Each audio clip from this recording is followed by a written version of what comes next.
Yo, what is going on, Guardians, and welcome back to another Destiny 2 gameplay video. Hey, in this video I wanted to talk specifically about some of the things that I think will be really freaking good in Trials of Osiris.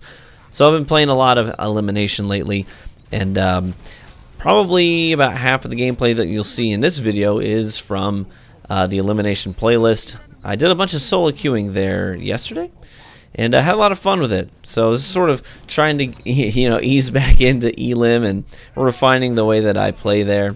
So anyways, I have a rich history in playing Trials of Osiris back in Destiny 1 and spending tons of time in elimination, and kind of pulling from that and what we know about Destiny 2, we're going to make some predictions about what I think are going to be the most powerful abilities, guns, etc. to keep an eye on as you're planning your team composition, how you're going to approach Trials of Osiris in Destiny 2. So let's get right into it. First thing I want to mention is zoning grenades and high discipline.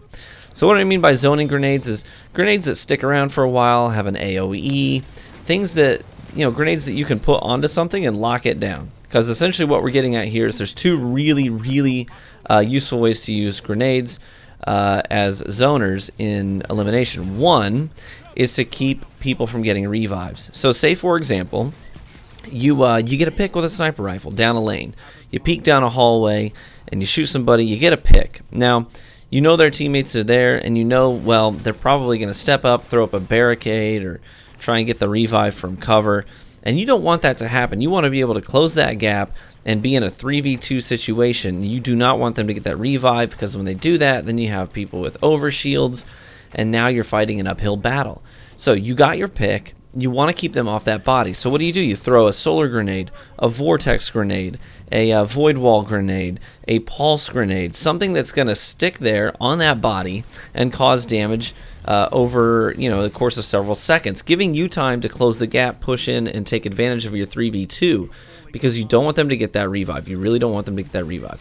So say, for example, you've got a super coming up, and you don't want them to get that revive, and you're like, all I need is just a few more seconds. Let me put a zoning grenade on that body so they can't pick it up, and I'll count down the seconds till my super's up, and then I can push in, right? Anytime you just need to delay them getting a revive, it's a great way to use zoning grenades. So make sure as you're going into trials, you're weighing your choices here and saying, do I want to be one of the guys on my team that's responsible for locking down bodies? Another thing, like I said, there's two great ways of using zoning grenades. The other way is to deter pushes. So basically, say you're on the receiving end of that, one of your teammates gets picked down a hallway.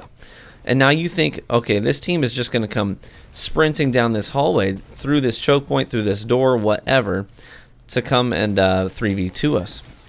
And so what you're going to want to do at that point is, if you've got zoning grenades, you want to throw the grenades right in the doorway, so that if they choose to come through, they've got to take a significant amount of damage. If they choose to come through the hallway, if they choose to come through that door and push your team while you have a teammate down, they're going to get punished for it. So that's a great way of using zoning grenades, just to say, look, I'm going to push pause here. You guys can't push us. If you do, you're going to get hurt. That's going to give you time to set up, get your revive, and reset, right? So zoning grenades are extremely useful. So one thing that I think is going to be powerful in Trials of Osiris is Sanguine Alchemy. Okay, so you may run into a team that's going to stack up in a rift and kind of figure out where you're going and what you're doing.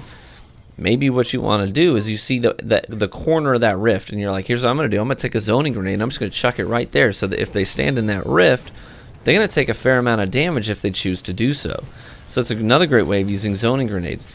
Zoning grenades are going to be very powerful in elimination. Hear you me. What's going to be even more powerful is if you're a middle tree warlock, voidlock. Sorry, if you're a middle tree voidlock, a 2-minute fission with vortex grenades and handhelds. You know what I'm saying? All right, we'll get to that later though. So I just talked about Sanguine Alchemy. Another thing that's going to be really powerful in Trials of Osiris is wall hacks. This is huge. Wall hacks are great because you can get free information, essentially. You can get information so that you can get the first pick, right? You see where they're going. You know when to throw a grenade at that corner so that it tags them right as they step into it. Or you know where to set your sniper scope, something like that. Or you put down the Sanguine Alchemy Rift, and you can see two of them are going down the main lane, but one of them is trying to be sneaky and sneak around the flank. And you can make the choice, be like, you know what, screw these two guys. Hey, I just got some information on one guy that's trying to flank. That first pick is so important in elimination. So you could say to your team, hey, let's abandon this lane real quick. Just everybody come with me. We're going to sprint 3v1 this guy on the flank as hard and fast as we can before his team can react to it. And so you collapse on the one guy, you get the pick, and now you've got a body to work with. You're in a 3v2, and your opponents are fighting an uphill battle, all because it started with a wall hack. Now you've got a couple of different classes that can use wall hacks. So, you know, weigh your choices here as you're trying to figure out your team composition. Do we want our Warlock to do it? Do we want our Hunter to be the one that's getting free information? You know, there's a Hunter build around an exotic where you can basically throw a smoke grenade at yourself and get wall hacks for a few seconds and figure out where people are going. Run a high strength build and let that person be your free information wall hacks person on the team, right? Wall hacks, big deal. Next thing, semi-automatic weapons, things that do big damage in, you know, one chunk, right? So we're talking things like hand cannons. Hand cannons are going to be really good. Shotguns and sniper rifles, things that do a bunch of damage with one trigger pull. They don't need sustained fire. A rocket launcher is a great choice for heavy round because you pull the trigger once, you don't have to stay exposed for a very long time, you don't have to hold the trigger down, you just let it go, right? Some of the weaker choices will be things like auto rifles, even pulse rifles. I mean, I played around with pulse rifles in elimination yesterday, and pulse rifles, at least in the current meta, they're not going to be that great in elimination. Sure, you can make one work for you. If you're really, really comfortable with a pulse rifle and that's what you want to use, then you use it. But a really talented hand cannon user is probably going to be more effective than a really good pulse rifle user in the elimination game mode. Other weak choices would be heavy machine gun. If I'm playing Elim and I have like a Warcliffe coil or just a really good rocket launcher with cluster bombs, something like that, and I run for the heavy and my teammate picks it up before me and I see it in the feed that he picks up a heavy machine gun, I go, oh boy. You know what I mean? Because it really just takes one sniper shot to put him down. You got people maybe running no distractions or a revoke or things that take flinch pretty well, you know, and they can line up that headshot and just drop him, and there goes your heavy, and there goes your heavy advantage. We talk about fusion rifles. I think that fusion rifles are not your strongest choice. Fusion rifles are really strong, yes. You know, air till, high impact ones like Wizen Rebuke or the Alatha or even Telesto. Telesto especially in elimination because you could potentially just put spam those Telesto shots onto bodies so that they can't revive them, right? But I will say that fusion rifles take a lot of commitment when you're charging them up, unless you've got like backup plan or something. But if you hear someone charging it up, play close to cover. If you know your opponent has a fusion rifle, play close to cover and try and bait out those shots. Do things like directional changes while they're mid-charge, because that's really going to throw them off. I can't count how many times I've seen a hunter flying through the air. I charge up a fusion rifle, and right before the thing discharges, he activates his second jump, his double jump, or even his triple jump, and he has a directional change mid-air, and my entire VOOP completely misses because of it. Or doing things like Icarus dashes or shade steps that change the direction of your character's movement on a dime. These are great ways of baiting out fusion rifle shots. So if you know someone's using a fusion rifle, you just have to play smart, you just have to play a little bit more defensive, bait out the shots, and then start making your plays.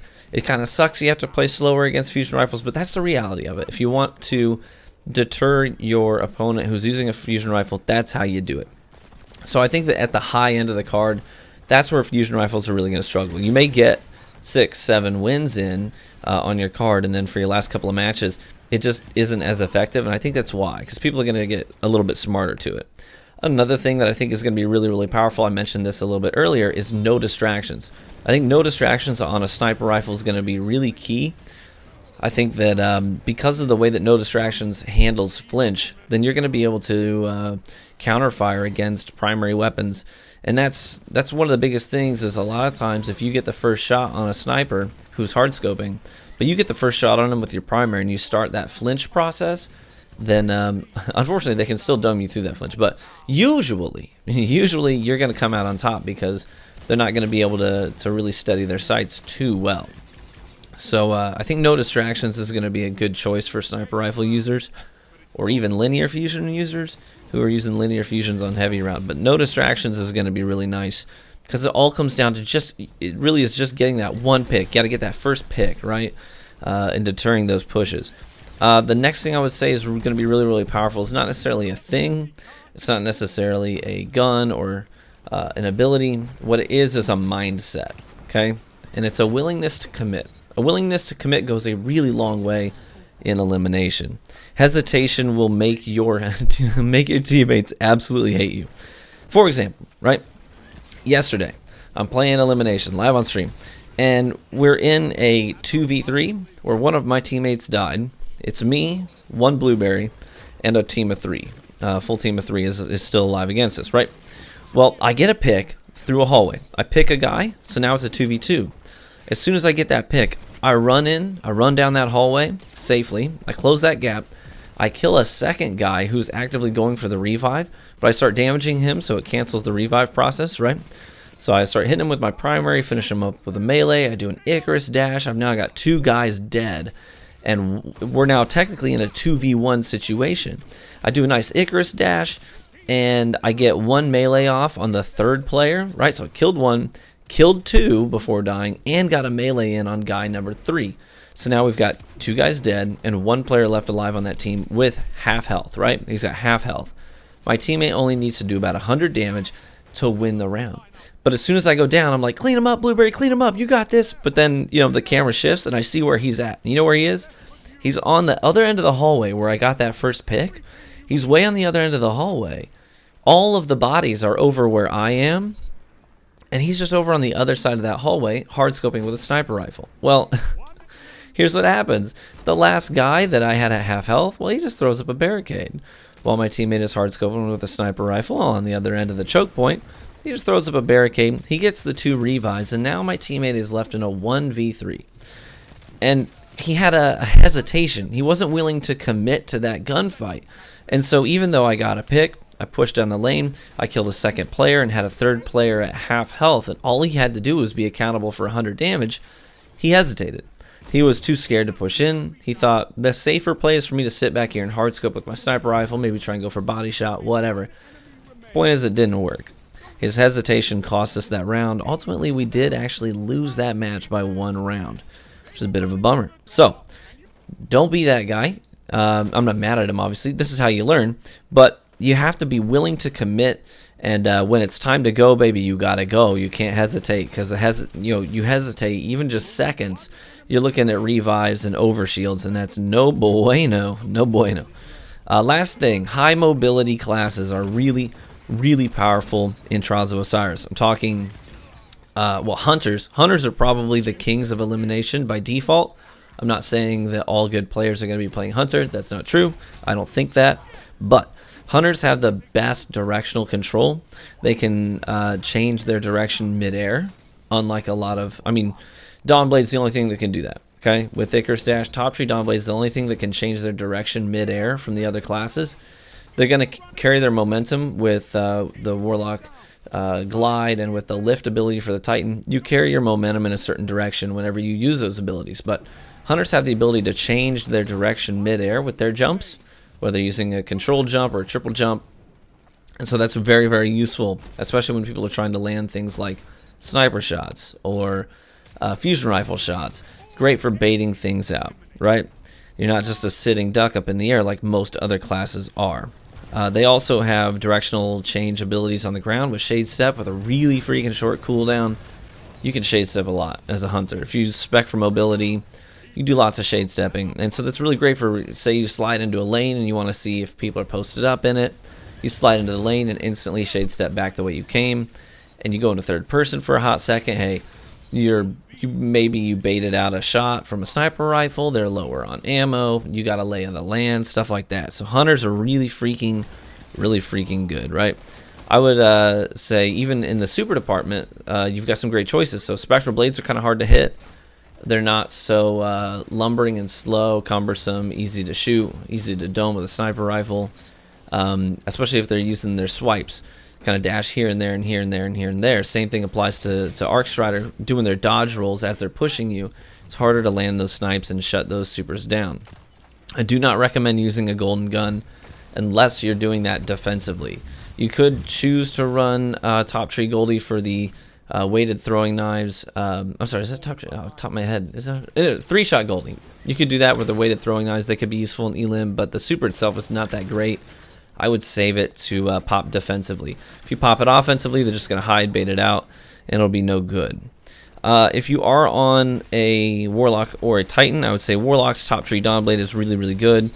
Top Tree Stormcaller, because you can use Ionic Blink in your super, or even Attunement of Fission. Warlocks are pretty good because with the Void, the Warp super, you can sort of teleport here, there, here, there. You're a little bit easier to close gaps, and you've got handheld Supernova. That might be the best. I think honestly, Dawnblade and Attunement of Fission are going to be the top choices for Warlocks. If you're a Titan, use something like Antaeus Wards. You're not overly mobile. I think Titan supers are the easiest to shut down. They don't have as much mobility. So you got to make up for that. If you're not as mobile, then maybe you should tank more damage a little bit more consistently. Use things like Antaeus Wards, Stand-Asides. Syntheseps are going to be great with Defenders, Code of the Protector. You can get those overshields.